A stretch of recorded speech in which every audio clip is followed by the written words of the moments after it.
মামিলা পাপিলা মই ভাত বাকি আছো চোৱা তোমাৰকে মই ভাত ৰেডি কৰি দিছো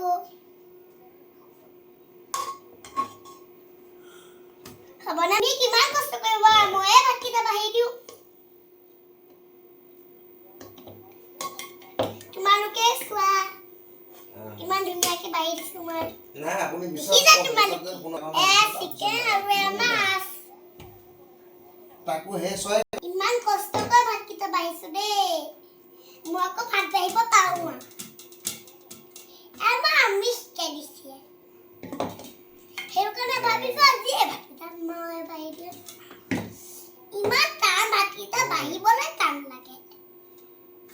ইমান টান আৰু গৰম কাৰণে সেইটো কাৰণে চামুচ এখনকে লৈ লৈছো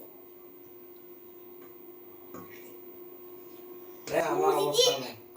মোৰ যদি ভাল লাগিছে কমেন্ট কৰি দিবা মই